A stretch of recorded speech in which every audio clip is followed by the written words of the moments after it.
Price lord, hallelujah. ದೇವರ ನಾಮಕ್ಕೆ ಸ್ತೋತ್ರವಾಗಲಿ. ಪ್ರಾರ್ಥನೆ ಮಾಡಿಕೊಳ್ಳೋಣ.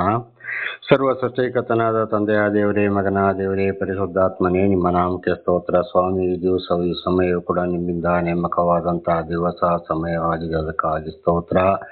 ಈ ದಿವಸದ ಸಂದೇಶದ ಭಾಗವನ್ನು ಕೂಡ ಹೇರಳವಾಗಿ ಆಶೀರ್ವದಿಸಿ ನಿಮ್ಮ ಪವಿತ್ರ ಆತ್ಮರ ಮೂಲಕ ನಡೆಸುವುದಕ್ಕಾಗಿಯೂ ಸ್ತೋತ್ರ. ನಿಮ್ಮೆಲ್ಲ ಉಪಕರಣಗಳಿಗಾಗಿ ಕೃತಜ್ಞತಾ ವಂದನೆಗಳು. ಯೇಸುವಿನ ನಾಮದಲ್ಲಿ ಪ್ರಾರ್ಥಿಸಿದ್ದೇನೆ, ನಮ್ಮ ತಂದೆ, ಆಮೇನ್. ಇದನ್ನು ಕೇಳುತ್ತಿರುವ ನನ್ನ ಸಹೋದರ ಸಹೋದರಿಯರೇ, ನಿಮಗೂ ನನ್ನ ಹೃದಯಪೂರ್ವಕವಾದಂಥ ನಮಸ್ಕಾರಗಳು. ಈ ದಿವಸವು ನಿಮ್ಮನ್ನು, ನಿಮ್ಮ ಮಕ್ಕಳನ್ನು ಕೂಡ ದೇವರು ಎಲ್ಲ ರೀತಿಯಲ್ಲಿ ಹೇರಳವಾಗಿ ಆಶೀರ್ವದಿಸಲೆಂದು ಬೆಳಗಿನ ಪ್ರಾರ್ಥನೆಯಲ್ಲಿ ಪ್ರಾರ್ಥಿಸಿದ್ದೇನೆ. ದೇವರ ನಾಮಕ್ಕೆ ಸ್ತೋತ್ರ. ಈ ದಿವಸದ ಸಂದೇಶದ ಭಾಗವು ಯೋಬನು 6ನೇ ಅಧ್ಯಾಯ 22ರಿಂದ. ಯೋಬನು 6ನೇ ಅಧ್ಯಾಯ 22ರಿಂದ.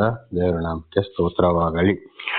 ನನ್ನ ಭಿನ್ನಹವೇನು, ನನಗೆ ದಾನ ಮಾಡಿರಿ ಎಂದು ಭಿನ್ನವಿಸಿದ್ದೇನೋ, ನಿಮ್ಮ ಆಸ್ತಿಯಿಂದ ನನಗಾಗಿ ಲಂಚ ಕೊಡಿರಿ ಎಂದೇನೋ. ದೇವರ ನಾಮಕ್ಕೆ ಸ್ತೋತ್ರವಾಗಿ. ಅಲ್ಲಿ ಯೋಬನು ಇವತ್ತು ದೇವರು ಸೈತಾನನಿಗೆ ಒಪ್ಪಿಸಿಕೊಟ್ಟಾಗ, ಸೈತಾನನು ಚಾಡಿ ಹೇಳಿದಾಗ ಅನೇಕ ಕಷ್ಟ, ಸಂಕಟ, ದುಃಖಗಳಿಗೆ ಬಿದ್ದ, ಎಲ್ಲವೂ ಹೋಯಿತು, ಹೆಂಡತಿ ಕೂಡ ಬಿಟ್ಟು ಹೋದಳು ಎಂಬುದಾಗಿ ಓದಿದ್ದೇವೆ. ಅಲ್ಲಿಂದ ಅವನ 3 ಮಂದಿ ಸಹೋದರರು ಬಂದು ಅವನಿಗೆ ವಿರುದ್ಧವಾಗಿ ಮಾತನಾಡ್ತಾ ಇದ್ದಾರೆ. ಆಗಲ್ಲಿ ಯೋಬ ಕೇಳಿದ, ನಾನಿಷ್ಟು ಕಷ್ಟದಲ್ಲಿದ್ದರೂ ಕೂಡ ನನಗೇನಾದರೂ ದಾನ ಮಾಡಿ ಅಂತ ನಾನು ನಿಮ್ಮಲ್ಲಿ ಕೇಳಿದ್ನೋ? ಅಲ್ಲ, ನನಗಾಗಿ ನೀವು ನಿಮ್ಮ ಆಸ್ತಿಯಲ್ಲಿ ಇಷ್ಟು ಕೊಡಿ, ನನಗೆ ಲಂಚ ಕೊಡಿ, ದುಡ್ಡು ಕೊಡಿ ಅಂತ ಏನಾದರೂ ನಾನು ಕೇಳಿದ್ದೀನೋ? ನಾನು ಯಾಕೆ ಈ ರೀತಿ ನೀವು ಹೀಯಾಳಿಸ್ತಾ ಇದ್ದೀರಿ? ನನ್ನಿಂದಾಗಿ ನಿಮಗೆ ಭಾರ ಏನು ಅಂತ ಇದರ ಅರ್ಥ. ದೇವರ ನಾಮಕ್ಕೆ ಸ್ತೋತ್ರ.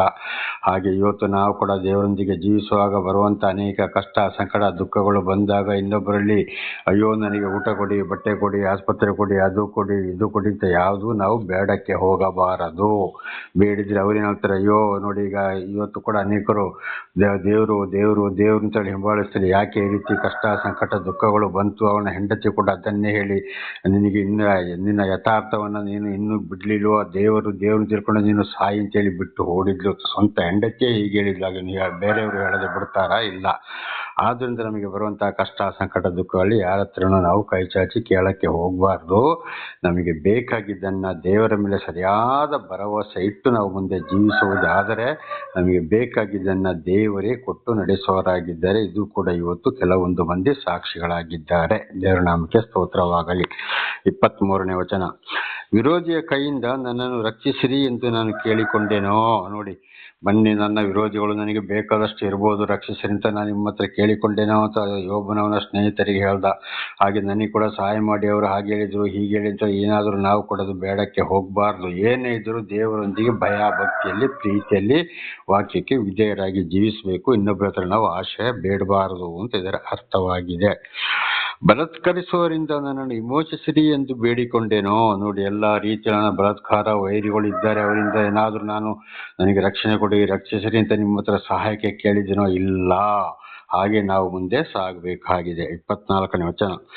ನನಗೆ ಉಪದೇಶ ಮಾಡಿ ನನ್ನ ತಪ್ಪನ್ನು ನನಗೆ ತಿಳಿಯಪಡಿಸಿರಿ, ನಾನು ಮೌನದಿಂದಿರುವೆನು. ದೇವರ ನಾಮಕ್ಕೆ ಸ್ತೋತ್ರವಾಗಲಿ. ನನಗೆ ಉಪದೇಶ ಮಾಡಿ ನನ್ನ ತಪ್ಪನ್ನು ನೀವು ನನಗೆ ತಿಳಿಸಿಕೊಡಿ.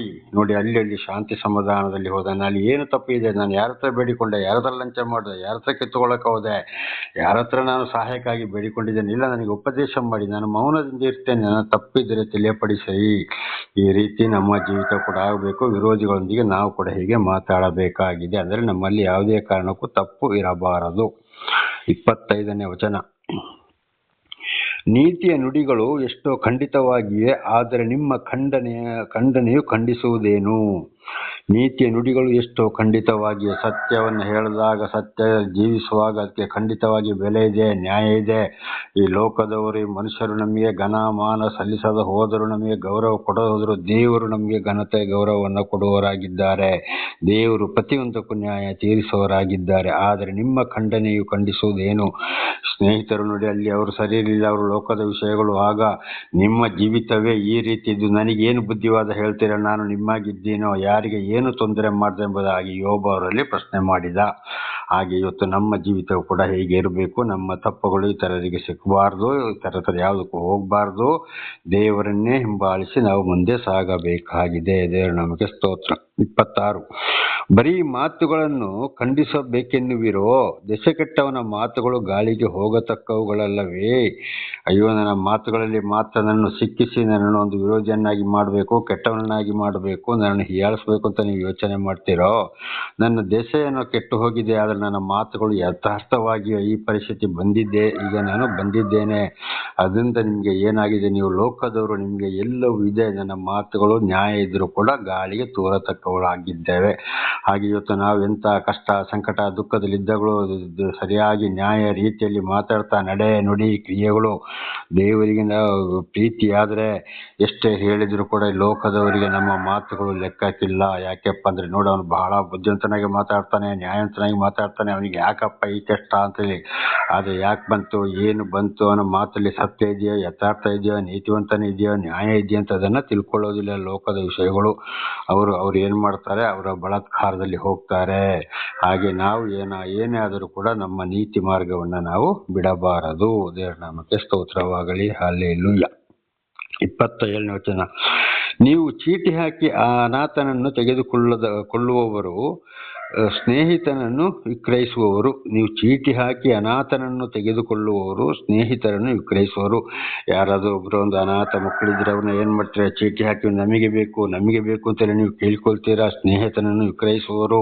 ಒಬ್ಬ ಆಪ್ತ ಸ್ನೇಹಿತ ಇದ್ರೂ ಕೂಡ ಅವನಿಂದ ಲಾಭ ಪಡೆಯಲಿಕ್ಕೆ ನೀವು ನೋಡ್ತೀರಿ, ನಿಮ್ಮ ಲಾಭಕ್ಕಾಗಿ ಅವನನ್ನು ದುಡಿಸಿಕೊಳ್ತಾ ಇದ್ದೀರಿ.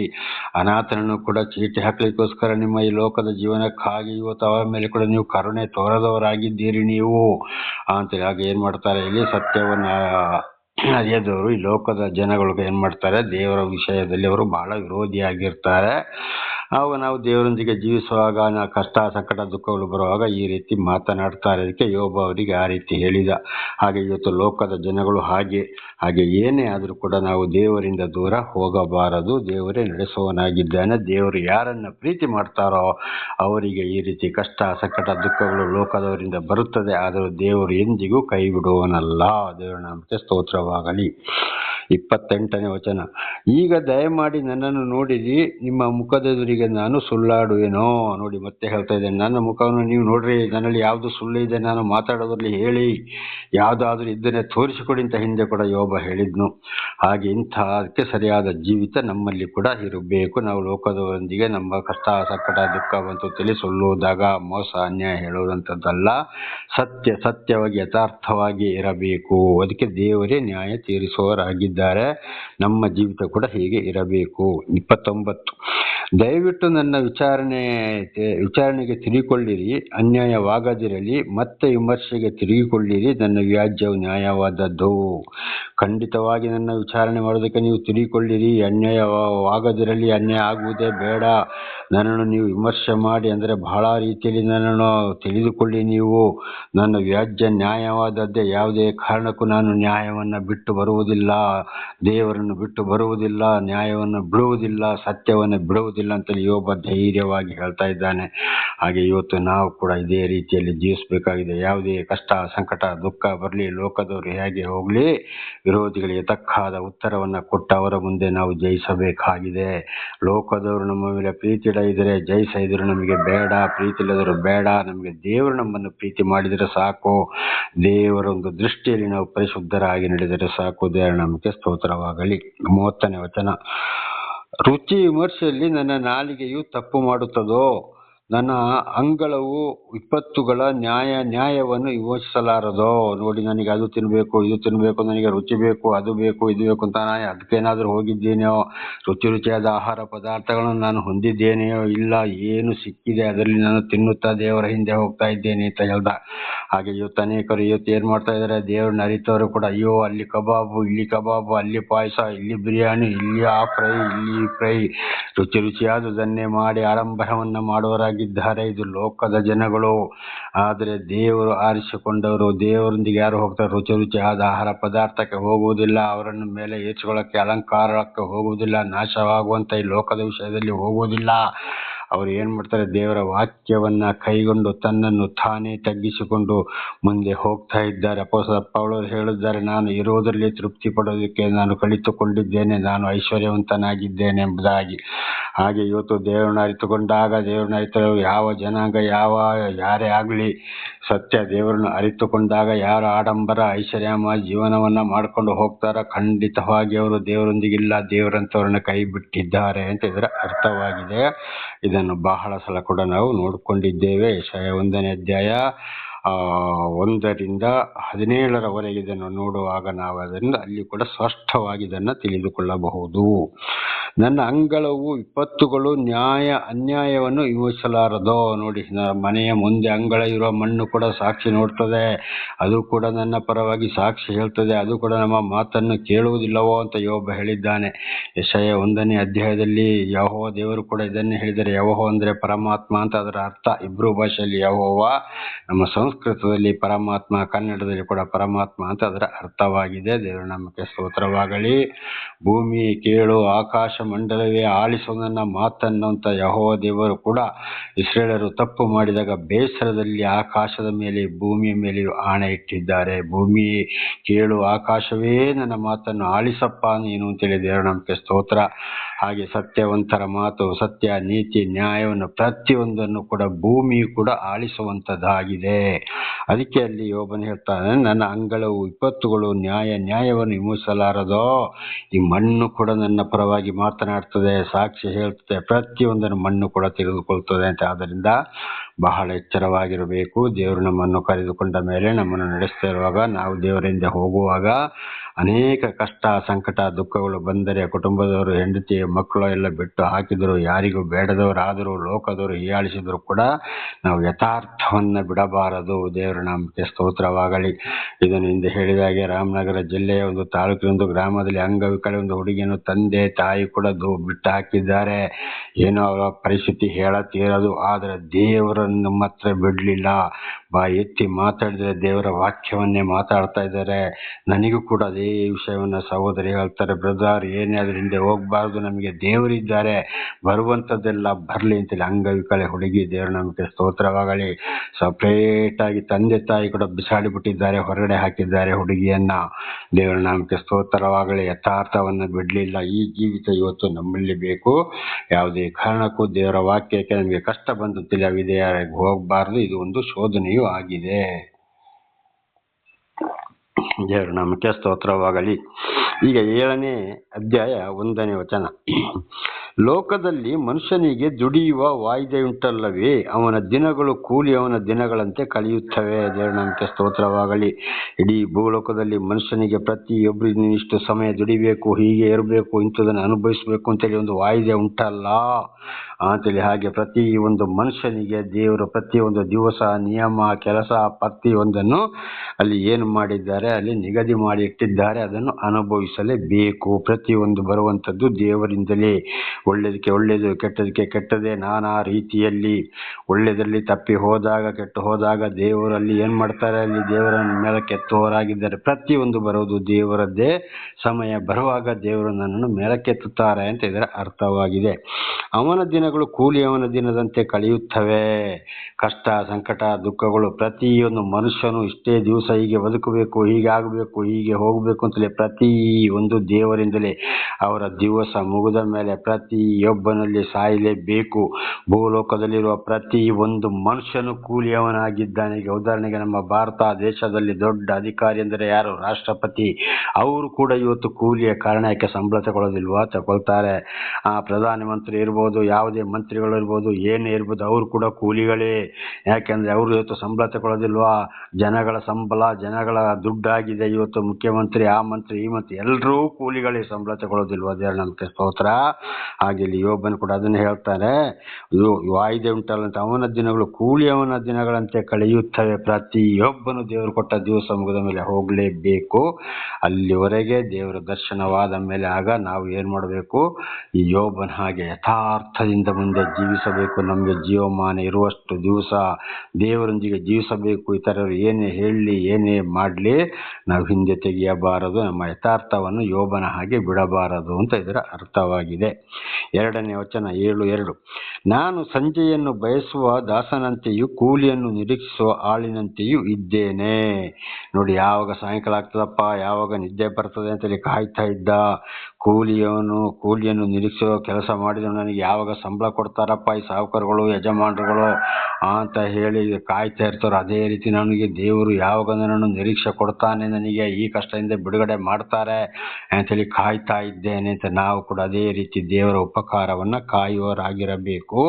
ಶಾಂತಿ ಸಮಾಧಾನದಿಂದ ದೇವರಲ್ಲಿ ನಾವು ಹಿಂಬಾಲಿಸುವವರಾಗಿರಬೇಕು. ದೇವರ ಒಂದು ಆಶೀರ್ವಾದವನ್ನು ಕಾಯುವವರಾಗಿರಬೇಕು. 7:3. ಬೇಸರಿಕೆಯ ಮಾಸಗಳು ಆಯಾಸದ ರಾತ್ರಿಗಳು ನನ್ನ ಪಾಲಿಗೆ ನೇಮಕವಾಗಿವೆ. ಬೇಸರಿಕೆಯ ಮಾತುಗಳು ಆಯಾಸದ ರಾತ್ರಿಗಳು ನನ್ನ ಪಾಲಿಗೆ ನೇಮಕವಾಗಿದೆ. ನೋಡಿ, ಒಬ್ಬ ಹೇಳ್ತಾ ಇದ್ದಾನೆ, ಇದೆಲ್ಲ ನನ್ನ ಪಾಲಿಗೆ ಬಂದಂಥದ್ದೇ. ಬೇಸರಿಕೆಯ ಮಾಸಗಳು ಅಂದರೆ ನನಗೆ ಪ್ರತಿ ಒಂದಲ್ಲಿ ಬೇಸರ ಪಡುವಂಥ ದಿವಸಗಳು ತಿಂಗಳುಗಳು ಕೂಡ ಆಗಿವೆ.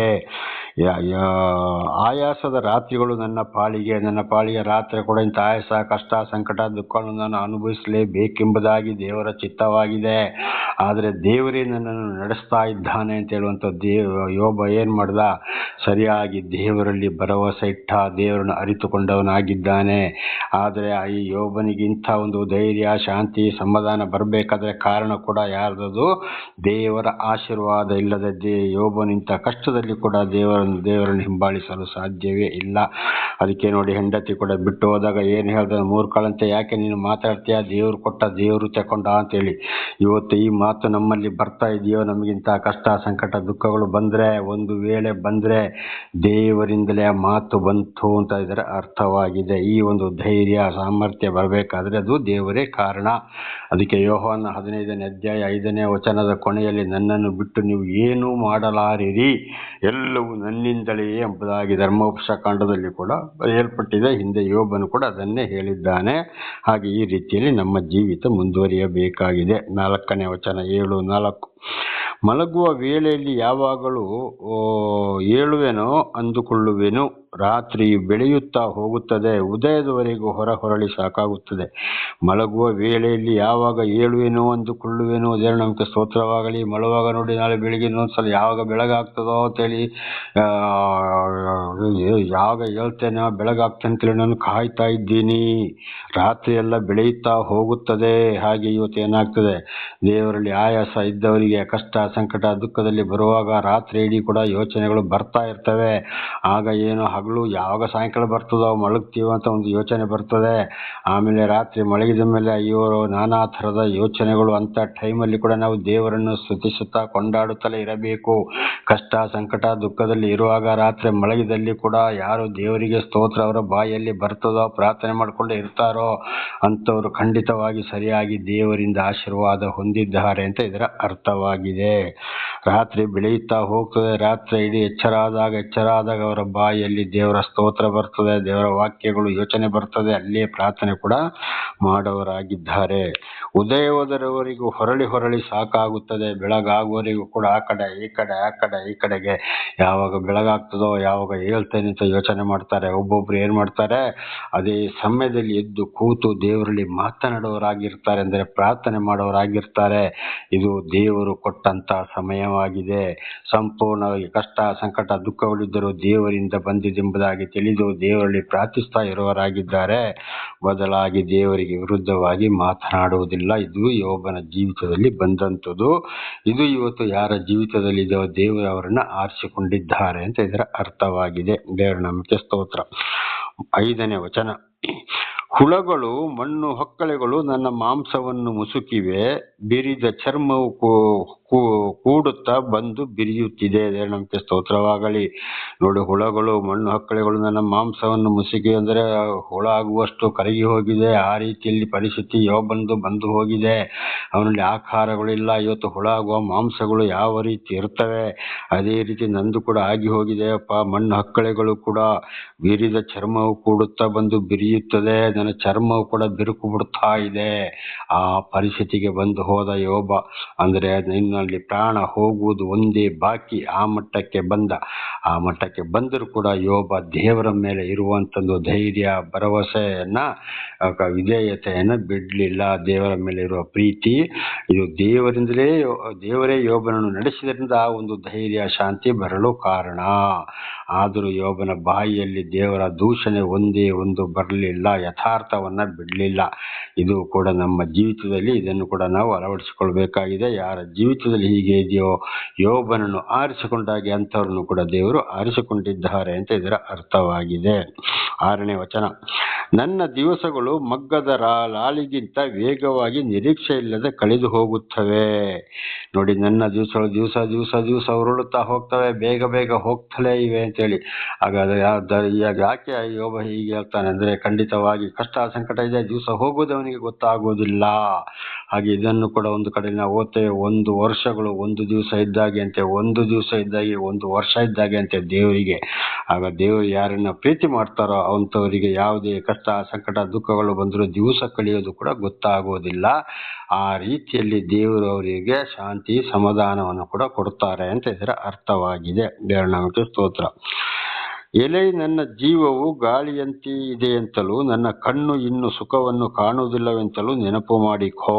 ನೋಡಿ, ಆದ್ರೂ ದೇವರು ಏನ್ ಹೇಳ್ತಾ ಇದ್ದಾನೆ, ನನ್ನ ಜೀವ ಇನ್ನು ಗಾಳಿಯಂತೆ ಅಂತಲೂ, ಯಾವಾಗ ಬರ್ತದೆ ಯಾವಾಗ ಹೋಗ್ತದೆ ಅಂತ ಗೊತ್ತಿಲ್ಲ. ಈಗ ನನ್ನ ಕಣ್ಣು ಇನ್ನು ಸುಖವನ್ನು ಕಾಣುವುದೇ ಇಲ್ಲ ಅಂತ ನೆನಪು ಮಾಡಿಕೊಂಡ ಕಣ್ಣಿಗೆ ಹೇಳ್ತಾ ಇದ್ದೇನೆ, ನನ್ನ ಜೀವಮಾನ ಇಲ್ಲಿಗೆ ಮುಗಿದು ಹೋಯ್ತಪ್ಪ, ಯಾವಾಗ ನನ್ನ ಪ್ರಾಣ ಹೋಗ್ತದೆ ಅಂತ ಗೊತ್ತಿಲ್ಲ, ಸುಖವನ್ನ ಕಾಣುವುದಿಲ್ಲ, ನನ್ನ ಜೀವಮಾನ ಪೂರ್ತಿ ಹೀಗೆ ಕಳೆದು ಹೋಗ್ತದೆ ಅಂತೇಳಿ ಯೋಬನಿಗಾಗಿ ಬೇಸರ ಪಡ್ತಾ ಇದ್ದಾನೆ. ಇದು ಕೂಡ ಇವತ್ತು ನಮ್ಮ ಜೀವಿತದಲ್ಲಿ ಕೂಡ ಕಷ್ಟ ಸಂಕಟ ದುಃಖಗಳು ಬರುವಾಗ ಇದುವೇ ಸಹಜವಾಗಿ. ಹಿಂದೆ ಯೋಬನ್ ಹೇಳ್ದೆ, ಯಾಕೆ ನನ್ನ ತಾಯಿಗಾರು ಬಂದು ಅವರ ತಂದೆ ಯಾಕೆ ಅವರು ಈ ಬೆಳಕನ್ನು ನನಗೆ ತೋರಿಸಿದೆ, ಪಿಂಡವಾಗಿ ಮಾಯವಾಗಬಾರದಿತ್ತಲ್ಲ, ಯಾಕೆ ನನಗೆ ಬೇಕು ಈ ಜೀವನ, ನನ್ನ ಬೇಗ ಇಲ್ಲಿಂದ ತೆಗೆದುಕೊಂಡು ಹೋಗಪ್ಪ ಅಂತೇಳಿ ಇವತ್ತು ಕೂಡ ಬಹಳ ಜನರು ಕೂಡ ಏನಾಗ್ತದೆ, ಒಂದೊಂದ್ಸಲ ನನ್ನ ಜೀವಿತಕ್ಕೂ ಕೂಡ ಇದು ಕೂಡ ಬಂದು ಹೋಗಿತ್ತು. ಆದರೆ ನಾವು ಮನುಷ್ಯರು, ಆದ್ರಿಂದ ನಮಗೆ ಒಂದು ಯೋಚನೆ, ಬೇಸರದ ಮಾತುಗಳು ಬಂದೇ ಬರುತ್ತವೆ. ಆದರೆ ಏನ್ ಮಾಡ್ಬೇಕಲ್ಲಿ, ದೇವರಲ್ಲಿ ಭರವಸೆ ಯೋಬ ಬಿಡ್ಲಿಲ್ಲ. ನಮ್ಮ ಜೀವಿತಕ್ಕೂ ಕೂಡ ಬೇಸರ ಬಂದರೂ ಕೂಡ ನಾವು ದೇವರಲ್ಲಿ ಭರವಸೆ ಬಿಡಬಾರದು. ಅದಕ್ಕೆ ಇದು ನಮ್ಮ ಜೀವಿತಕ್ಕೂ ಕೂಡ ಒಂದು ಉದಾಹರಣೆಯಾಗಿದೆ. ಯೋಬನ ಪುಸ್ತಕಗಳು, ದೇವರ ನಾಮಕ್ಕೆ ಸ್ತೋತ್ರವಾಗಲಿ. ಇಂತಹ ಕಷ್ಟ ಸಂಕಟ ದುಃಖಗಳು ಬಂದರೂ ದೇವರಿಂದ ದೂರ ಹೋಗಬಾರದು. ದೇವರು ಪ್ರೀತಿಸುವವರಿಗೆಲ್ಲ ಹೀಗೆಲ್ಲ ಆಗ್ತದೆ ಅಂತ ಇದರ ಅರ್ಥ. ಅದರಿಂದ ನಾವು ಧೈರ್ಯ ಮಾಡಿರಬೇಕು. 8ನೇ ವಚನ, ನನ್ನನ್ನು ನೋಡುವನ ಕಣ್ಣಿಗೆ ನಾನು ಕಾಣಿಸುವುದಿಲ್ಲ, ನಿನ್ನ ಕಣ್ಣುಗಳು ನನ್ನ ಕಡೆ ಇದ್ದರೂ ನಾನು ಇರುವುದಿಲ್ಲ. ನೋಡಿ, ನನ್ನನ್ನು ನೋಡುವವನ ಕಣ್ಣಿಗೆ ನಾನು ಕಾಣಿಸುವುದಿಲ್ಲ. ಯಾಕಂದ್ರೆ ಕಷ್ಟ ಸಂಕಟ ದುಃಖದಲ್ಲಿ ಬಿದ್ದಿದ್ದಾನೆ, ಅವನ ಹತ್ರ ಏನೂ ಇಲ್ಲ ಅಂತ ಒಂದು ಹೀನ ಸ್ಥಿತಿಗೆ ಬಂದಿದ್ದಾನೆ. ಆಗ ಅವನು ಯಾರಿಗೂ ಬೇಡ, ಅದನ್ನು ಹೇಳ್ತಾ ಇದ್ದಾನೆ ಒಬ್ಬ, ನಾನು ಯಾರಿಗೂ ಬೇಡ ಅಂತೇಳಿ. ಹಾಗೆ ನಾವು ಚೆನ್ನಾಗಿದ್ದಾಗ ಮಾತ್ರ, ಒಳ್ಳೆತನದಲ್ಲಿ ಇದ್ದಾಗ ಮಾತ್ರ ಬರ್ತಾರೆ, ನೋಡ್ತಾರೆ, ಮಾತಾಡ್ತಾರೆ, ಕಷ್ಟ ಸುಖ ನೆಗಾಡ್ತಾರೆ, ಎಲ್ಲ ಇರ್ತಾರೆ. ಕಷ್ಟ ಬಂತು ಅಂದ್ರೆ ಆ ಕಡೆಗೆ ಹೋಗ್ತಾರೆ. ಬಂದು ವಿಚಾರಿಸೋರು ಕೂಡ ಇಲ್ಲ, ಒಂದು ಸಹಾಯ ಮಾಡೋರು ಕೂಡ ಇಲ್ಲ. ಒಂದು ವೇಳೆ ಬಂದು ವಿಚಾರಿಸಿ, ಅಯ್ಯೋ ಅವನಿಗೆ ಯಾರು ಇಲ್ಲಪ್ಪ, ಕಷ್ಟ ಸಂಕಟ ದುಃಖ ಬಂದಿದೆ, ಅವನಿಗೆ ಸಹಾಯ ಮಾಡಬೇಕು ಅಂತೇಳಿ ಬಂದು ಏನಾದರೂ ಯಾವುದಾದ್ರೂ ರೂಪದಲ್ಲಿ ಸಹಾಯ ಮಾಡಿದ್ರೆ ಖಂಡಿತವಾಗಿ ಅವರು ದೇವರಿಂದ ಆಯ್ಕೆ ಆದವರು. ಅವರಿಗಂತ ಮನಸ್ಸು ದೇವರೇ ಕೊಟ್ಟರು, ಅವರಲ್ಲಿ ದೇವರು ಮಾತನಾಡ್ತಾ ಇದ್ದಾರೆ, ಅವರು ಕೂಡ ದೇವರಿಂದ ಆಯ್ಕೆಯಾಗಿದ್ದಾರೆ ಅಂತ ಇದರ ಅರ್ಥವಾಗಿದೆ. ಕೆಲವರು ನಾವು ಚೆನ್ನಾಗಿದ್ದರೆ ಮಾತ್ರ ಆಮೇಲೆ ಅಲ್ಲಿ ಹತ್ತಿರ ಕೂಡ ಸುರಿಯುವುದಿಲ್ಲ. ಇದು ಇವತ್ತು ಕೂಡ ನಡೆದು ಹೋಗಿದೆ, ಇವತ್ತು ಕೂಡ ನಡೆಯುವಂಥದ್ದು ಇದೆ. ಆದ್ರಿಂದ ಎಲ್ಲರೂ ಸ್ನೇಹಿತರು ಅಲ್ಲವೇ ಅಲ್ಲ. ದೇವರ ನಾಮಕ್ಕೆ ಸ್ತೋತ್ರ. ನಿನ್ನ ಕಣ್ಣುಗಳು ನನ್ನ ಕಡೆಗೆ ಇದ್ದರೂ ನಾನು ಇರುವುದಿಲ್ಲ. ನೋಡಿ, ಅಲ್ಲಿ ಏನ್ ಹೇಳ್ತಾರೆ, ನಿನ್ನ ಕಣ್ಣುಗಳು ನನ್ನ ಕಡೆಗಿದ್ದರೂ ನಾನು ಇರುವುದಿಲ್ಲಪ್ಪ ಅಂತೇಳಿ ದೇವರಿಗೆ ಹೇಳ್ತಾ ಇದ್ದಾನೆ ಯಾರು, ಯೋಬ. ನಿನ್ನ ಕಣ್ಣುಗಳು ನನ್ನ ಕಡೆಗಿದ್ದಾವೆ, ನನಗೆ ಕಷ್ಟ ಸಂಕಟ ದುಃಖ ಬಂತು, ಆದ್ರೂ ನಾನು ಇರುವುದಿಲ್ಲ, ಸತ್ಯ ಸಾಯ್ತೀನಿ ಅಂತೇಳಿ ಅಷ್ಟರ ಮಟ್ಟಿಗೆ ಬೇಸರಗೊಂಡಿದ್ದ. ಇದು ನಮ್ಮ ಜೀವಿತದಲ್ಲಿ ಕೂಡ ಬರುವಂಥದ್ದೇ. ದೇವರ ನಾಮಕ್ಕೆ ಸ್ತೋತ್ರ. 9ನೇ ವಚನ, 7, 9, ಮೋಡ ಹರಿದು ಮಾಯವಾಗುವಂತೆ ಪಾತಾಳಕ್ಕಿಳಿದು ಹೋದವನು ತಿರುಗಿ ಬರುವುದಿಲ್ಲ. ನೋಡಿ, ಈಗ ಮೋಡ ಬರ್ತದೆ, ಅದು ಯಾವಾಗ ಜೋರಾಗಿ ಮಳೆ ಬಂತು, ಆ ಮಳೆ ಎಷ್ಟು ಸುರಿಸಬೇಕೋ ಅದು ಸುರಿಸಿದ ಮೇಲೆ ಮೋಡ ಅಲ್ಲಿ ಮಾಯವಾಗಿ ಹೋಗ್ತದೆ. ಅದೇ ರೀತಿ ಪಾತಾಳಕ್ಕೆ ಇಳಿದು ಹೋದವನು ತಿರುಗಿ ಬರುವುದಿಲ್ಲ. ಹಾಗೆ ನಾನು ಮಾಯವಾಗ್ತದೆ, ನಾನು ಪಾತಾಳಕ್ಕೆ ಹೋಗ್ತೀನಿ, ಇನ್ನು ತಿರುಗಿ ಬರುವುದಿಲ್ಲ ಅಂತೇಳಿ ಯೋಬನನ್ನೇ ಶಪಿಸಿಕೊಳ್ತಾ ಇದ್ದಾನೆ. ಇದು ಮುಂದೆ ನಾವು ಓದಬಹುದು. ಈ ರೀತಿ ಶಪಿಸಿದ್ದು ದೇವರಿಗೂ ಬೇಸರವಾಗಿದೆ. ಆಗ ದೇವರು ಬಿರುಗಾಳಿಯೊಳಗಿಂದ ಮಾತನಾಡಿದರು, ನೀನು ಶಪಿಸಿಕೊಂಡಿದ್ದು ಯಾಕೆ ಅಂತೇಳಿ. ಹಾಗೆ ನಮ್ಗೆ ಇದರ ಅರ್ಥ ಏನಪ್ಪಾ ಅಂದ್ರೆ, ನಮಗೆ ಕಷ್ಟ ಸಂಕಟ ದುಃಖಗಳು ಬಂದಾಗ ನಾವು ಶಪಿಸಿಕೊಳ್ಳಬಾರದು. ದೇವರೇ, ಈ ರೀತಿ ಇದ್ದೇನೆಪ್ಪ, ನಿನಗೆ ಸ್ತೋತ್ರ, ನನ್ನ ಕಷ್ಟದಿಂದ ಬಿಡುಗಡೆ ಮಾಡುವ, ಆದರೂ ನಿನ್ನ ಚಿತ್ತದಂತೆ ನೆರವೇರಲಿ, ನಿನ್ನ ಹೆಸರಿನಲ್ಲಿ ಬರುವುದು ಅದರಂತೆ ಆಗಲಿ, ನಿನ್ನ ಚಿತ್ತದಂತೆ ನೆರವೇರಲಿ ಅಂತ ನಾವು ಪ್ರಾರ್ಥಿಸಬೇಕು ಹೊರತು ಯೋಬನ ಹಾಗೆ ನಮ್ಮನ್ನು ನಾವು ಶಪಿಸಿಕೊಳ್ಳಬಾರದು. ಅಂದ್ರೆ ಯೋಬನಿಗೆ ಇದು ಗೊತ್ತಿರಲಿಲ್ಲ, ಆದ್ರಿಂದ ಶಪಿಸಿಕೊಂಡ. ಆದ್ರೆ ದೇವರು ಇವತ್ತು ನಮಗೆ ತಿಳಿಯಪಡಿಸ್ತಾ ಇದ್ದಾರೆ, ನಮಗಿಂತ ಕಷ್ಟ ಸಂಕಟ ದುಃಖಗಳು ಬಂದರೆ ನಾವು ಶಪಿಸಿಕೊಳ್ಳಬಾರದು ಅಂತ ಇದರ ಅರ್ಥವಾಗಿದೆ. 10ನೇ ವಚನ, ಅವನು ನನ್ನ ಮನೆಗೆ ಪುನಃ ಸೇರುವುದಿಲ್ಲ, ತನ್ನ ಮನೆಗೆ ಪುನಃ ಸೇರುವುದಿಲ್ಲ, ಇನ್ನು ಮೇಲೆ ಅವನ ನಿವಾಸವು ಅವನನ್ನು ತಿಳಿಯುವುದಿಲ್ಲ. ಯಾರೋ ಸತ್ತ ಮೇಲೆ ಅವನು ಪಾತಾಳಕ್ಕೆ ಹೋದ್ಮೇಲೆ ಪುನಃ ಮನೆಗೆ ಸೇರ್ತಾನ? ಇಲ್ಲವೇ ಇಲ್ಲ. ದೇವರ ನಾಮಕ್ಕೆ ಸ್ತೋತ್ರವಾಗಲಿ. ಅವನು ಅಲ್ಲಿ ಇನ್ನು ವಾಪಸ್ಸು ಬರುವುದೇ ಇಲ್ಲ. ಹಾಗೆ ನಾನು ಕೂಡ ಇನ್ನು ವಾಪಸ್ಸು ಬರುವುದಿಲ್ಲ ಅಂತ ಅವನು ಯೋಬನಿಗೆ ಹೇಳಿಕೊಳ್ತಾ ಇದ್ದಾನೆ. ಇನ್ನು ಮೇಲೆ ಅವನ ನಿವಾಸವು ಅವನನ್ನು ತಿಳಿಯುವುದಿಲ್ಲ. ಅವನಿಗಿನ್ನು ಮನೆ ಮಠ ಅದು ಇದು ಯಾವುದು ಇಲ್ಲ. ಯಾಕೆ? ಅವನು ಸಂಪೂರ್ಣವಾಗಿ ಹೋದವನು, ಮುಗಿದು ಹೋಯಿತು. ಪಾತಾಳಕ್ಕೆ ಹೋದವನು, ಅವನ ಆತ್ಮ, ಆಮೇಲೆ ಶರೀರವು ಏನಾಗ್ಬೋದು, ಮಣ್ಣೊಳಗೆ ಕೊಳೆತು ಹೋಗ್ಬೋದು ಅಂತ ಇದು ಪ್ರತಿಯೊಬ್ಬರು ಇವತ್ತು ಲೋಕದಲ್ಲಿ ಆಡುವಂತ ಮಾತು. ಅವನು ಆ ರೀತಿಯಲ್ಲಿ ಹೇಳ್ತಾ ಇದ್ದಾನೆ, ಇನ್ನು ವಾಪಸ್ ನಾನು ಬರುವುದಿಲ್ಲ, ನನ್ನ ಆತ್ಮ ಕೂಡ ಮನೆಯನ್ನು ಕಾಣುವುದಿಲ್ಲ, ನನಗೆ ಯಾವುದು ಇಲ್ಲ ಅಂತ ಹೇಳಿ. ಇದು ನಮ್ಮ ಜೀವಿತದಲ್ಲಿ ಕೂಡ ಅದು ಕೂಡ ನೆನಪು ಬರುವಂತದ್ದೇ. ದೇವರ ನಾಮಕ್ಕೆ ಸ್ತೋತ್ರವಾಗಲಿ. ಆದ್ರೆ ಅದನ್ನೆಲ್ಲ ನಾವು ಯೋಚನೆ ಮಾಡಬಾರದು. ಏನೇ ಆದರೂ ದೇವರೇ ನಿನಗಾಗಿ ಅಪ್ಪ, ನಿನ್ನ ಪ್ರೀತಿಯಲ್ಲಿ ನಡೆಸುವಂತ ಒಂದೇ ಭರವಸೆಯಿಂದ ನಾವು ಮುಂದೆ ಸಾಗಬೇಕಾಗಿದೆ. 11ನೇ ವಚನ, ನಾನಂತೂ ಬಾಯಿ ಮುಚ್ಚುವುದಿಲ್ಲ, ಆತ್ಮವೇದನೆಯಿಂದ ಮಾತಾಡುವೆನು. ಏನೇ ಕಷ್ಟ ಸಂಕಟ ದುಃಖ ಬರಲಿ, ನಾನಂತೂ ಸಾಯುವವರೆಗೂ ನಾನು ಬಾಯಿ ಮುಚ್ಚುವುದಿಲ್ಲ. ಆತ್ಮವೇದನೆಯಿಂದ ನಾನು ಮಾತನಾಡುವೆನು. ಅಂದರೆ ನನ್ನ ಮನಸ್ಸಿಗೆ ಅಷ್ಟು ದುಃಖ ಇದೆ, ಕಷ್ಟ ಸಂಕಟ ದುಃಖ ಇದೆ, ನಾನು ಮಾತಾಡ್ತೇನೆ, ನಾನು ಬಾಯಿ ಮಾತ್ರ ಮುಚ್ಚುವುದಿಲ್ಲ ಅಂತ. ಹಾಗೆ ದೇವರಿಂದ ಆಯ್ಕೆಗೊಂಡವರು ಯಾವುದೇ ಕಷ್ಟ ಸಂಕಟ ದುಃಖ ಬಂದರೂ ದೇವರ ವಿಷಯವಾಗಿ ಮಾತಾಡ್ತಾರೆ, ಸತ್ಯ ಪರವಾಗಿ ಮಾತಾಡ್ತಾರೆ, ಅನ್ಯಾಯವನ್ನು ಮಾಡುವುದಿಲ್ಲ, ಯಾವ ರೀತಿಗೂ ದೇವರಿಗೆ ವಿರುದ್ಧವಾಗಿ ನಡೆಯುವುದಿಲ್ಲ, ಮಾತಾಡಿಕೊಂಡೇ ಇರ್ತಾರೆ. ಆಗ ತಿಳ್ಕೊಳ್ಬೇಕು ದೇವರಿಂದ ಆಯ್ಕೆಯಾದವನು ಎಂಬುದಾಗಿ. ದೇವರ ನಾಮಕ್ಕೆ ಸ್ತೋತ್ರ. ಮನೋವ್ಯತೆಯಿಂದ ಪ್ರಲಾಪಿಸುವೆನು. ಮನೋವ್ಯತೆ ಯಾವಾಗಲೂ ಬೇಸರ, ಹಾಗಾಯ್ತಲ್ಲ ಹೀಗಾಯ್ತಲ್ಲ, ಈ ರೀತಿ ಆಯ್ತು, ನಾನು ಬಿಟ್ಟು ಹೋದ್ರು ಅಂತೇಳಿ ವಿರೋಧಿಗಳು ಬಂದು ಮಾತನಾಡಿದಾಗಲೂ ಅವರಿಗೆ ತಕ್ಕಾದ ಉತ್ತರವನ್ನ ಕೊಡ್ತಾ ಇದ್ದವನು, ಕೊಡುತ್ತಿರುವವನು ಯೋಬನಾಗಿದ್ದಾನೆ. ಹಾಗೆ ಮನೋವ್ಯತೆಯಿಂದ ಪ್ರಲಾಪಿಸುವನು. ಬಹಳ ಬೇಸರದಿಂದ ನಾನು ಮಾತಾಡ್ತಾ ಇದ್ದೇನೆ, ಬಾಯಿ ಮುಚ್ಚುವುದಿಲ್ಲ, ಮಾತನಾಡ್ತಾ ಇದ್ದೇನೆ ಅಂತಾಗ ಅವರ ಮುಖಾಂತರ ಯಾರು ಮಾತಾಡಿದ್ರು ಅಲ್ಲಿ ಅಂತ ಕಷ್ಟ ಸಂಕಟ ದುಃಖಗಳು, ಸಾಯುವ ಸಮಯ ಬಂದರೂ ಕೂಡ, ಹುಳ ಹುಪ್ಪಟೆಗಳು ಆಗುವಂತ ಸಂದರ್ಭದಲ್ಲಿಯೂ, ಚರ್ಮವು ಬಿರಿದು ಹೋದಂತ ಸಂದರ್ಭದಲ್ಲಿಯೂ ಕೂಡ ದೇವರೇ ಯೋಬನೊಂದಿಗಿದ್ದಾರೆ. ಆದ್ದರಿಂದ ದೇವರು ಯೋಬನೊಂದಿಗೆ ಮಾತನಾಡ್ತಾ ಇದ್ದಾರೆ.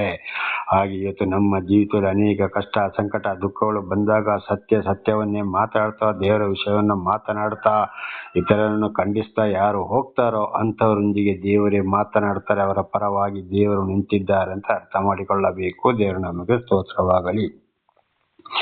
12ನೇ ವಚನ, ನೀನು ನನ್ನ ಮೇಲೆ ಕಾವಲಿಡುವುದೇಕೆ? ನಾನು ಸಮುದ್ರವೋ ಸಾಗರ ಎಂಬ ಘಟಸರ್ಪವೋ? ನೋಡಿ, ಇದನ್ನ ಹೇಳ್ತಾ ಇದ್ದಾನೆ. ನೀನು ನನ್ನ ಮೇಲೆ ಕಾವಲಿಡುವುದೇಕೆ? ಆಗ ನೋಡಿ ಯೋಬ ಮತ್ತೆ ಹೇಳ್ತಾನೆ, ದೇವರಿಗೆ ನನ್ನನ್ನು ಏಕೆ ನೀನು ಕಾವಲಿಡ್ತೀಯ? ನಾನೇನು ಸಮುದ್ರವೋ ಅಥವಾ ಸಾಗರ ಎಂಬ ಘಟಸರ್ಪವೋ?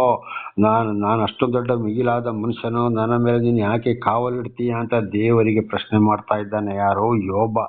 ನಾನು ಸಮುದ್ರನೂ ಅಲ್ಲ, ಸಾಗರ ಎಂಬ ಘಟಸರ್ಪವಲ್ಲ, ಯಾವುದನ್ನು ನುಂಗ್ಲಿಕ್ಕೂ ನನಗೆ ಆಗೋದಿಲ್ಲ. ನನ್ನನ್ನು ಯಾಕೆ ನೀನು ಕಾವಲಿಡ್ತಾ ಇದ್ದೀಯಾ? ಯಾಕೆ ರಕ್ಷಿಸ್ತಾ ಇದ್ದೀಯಾ? ಅಂದರೆ ನಾನು ಲಾಸ್ಟ್ಗೆ ಏನಾಗ್ತೇನೆ, ದೇವರು ನನ್ನನ್ನು ಎಲ್ಲಿಗೆ ತಲುಪಿಸ್ತಾರೆ ಅಂತ ಯೋಬನಿಗೆ ಗೊತ್ತಿಲ್ಲ. ಹಾಗೆ ನಾವು ಕೂಡ ಹಾಗೆ ಯೋಚನೆ ಮಾಡ್ಕೊಳ್ಬೇಕು. ಎಲ್ಲಿಗೆ ನಮ್ಮನ್ನ ಎಲ್ಲಿಗೆ ರಕ್ಷಿಸ್ತಾರೋ ಅಂತ ಹೇಳುವಂತ ನಾವು ಅರ್ಥ ಮಾಡಿಕೊಂಡು, ಈ ರೀತಿ ನಮ್ಮಲ್ಲಿ ಕೂಡ ಇಂಥೊಂದು ಬಹಳ ಒಂದು ಇದು ಹಠವಾದ ಮಾತು ನಮ್ಮಲ್ಲಿ ಕೂಡ ಇರಬಾರ್ದು ಅಂತ ಇದರ ಅರ್ಥವಾಗಿದೆ. ಆಗಲೇ ಅದರ ಅರ್ಥವೇನಾದ್ರೆ, ದೇವರು ಯೋಬನಲ್ಲಿ ದೂತರ ಮೂಲಕ ರಕ್ಷಿಸ್ತಾ ಇದ್ದಾರೆ ಅಂತ. ಇದು ಕೀರ್ತನೆ 91 ರಕ್ಷಣೆಯ ವಾಗ್ದಾನವಾಗಿದೆ. ಅದರಲ್ಲಿ ಕೂಡ ನಿನ್ನ ಬಲಗಡೆ 10,000 ಹೆಣಗಳು ಬಿದ್ದರಂತ ಕೇಡೊಂದು ನಿನಗೆ ತಟ್ಟದು ಅಂತ ಬರೆಯಲ್ಪಟ್ಟಿದೆ. ಹಾಗೆ ನನ್ನ ನಾಮವನ್ನು ಅರಿತವನು, ಆದ್ದರಿಂದ ನಾನು ಇವನನ್ನು ರಕ್ಷಿಸುವೆನು ಅಂತೇಳಿ. ನೋಡಿ, ಅಲ್ಲಿ ಯೋಬನು ದೇವರ ನಾಮವನ್ನು ಅರಿತಾ ಎಂತ ಕಷ್ಟ ಸಂಕಟ ದುಃಖಗಳು ಬಂದರೂ ದೇವರಲ್ಲಿ ರಕ್ಷಿಸ್ತಾ ಇದ್ದಾರೆ.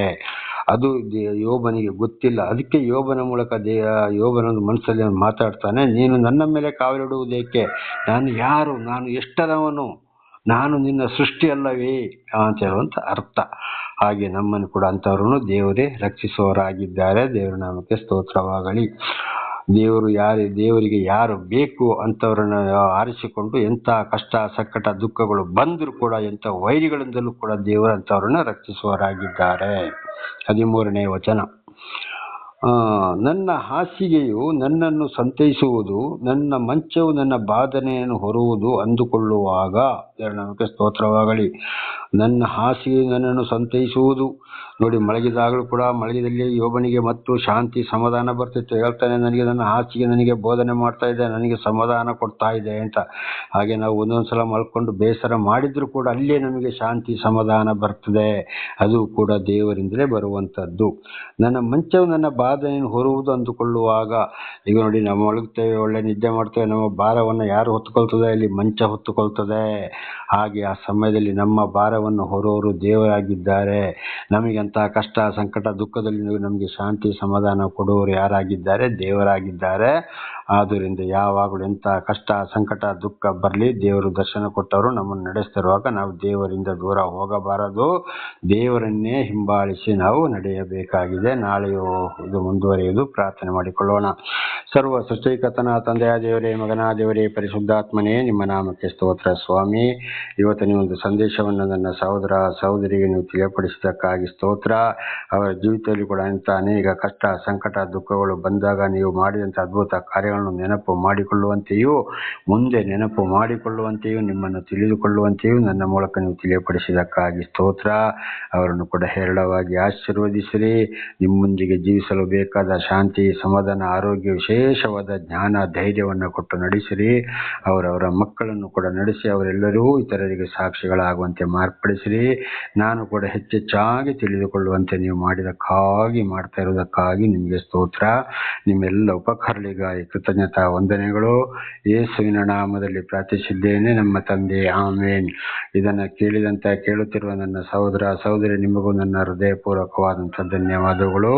ದೇವರು ನಿಮ್ಮನ್ನು ನಿಮ್ಮ ಮಕ್ಕಳನ್ನು ಕೂಡ ಹೇರಳವಾಗಿ ಎಲ್ಲ ರೀತಿಯಲ್ಲಿಯೂ ಆಶೀರ್ವದಿಸಲಿ. ಆಮೇನ್.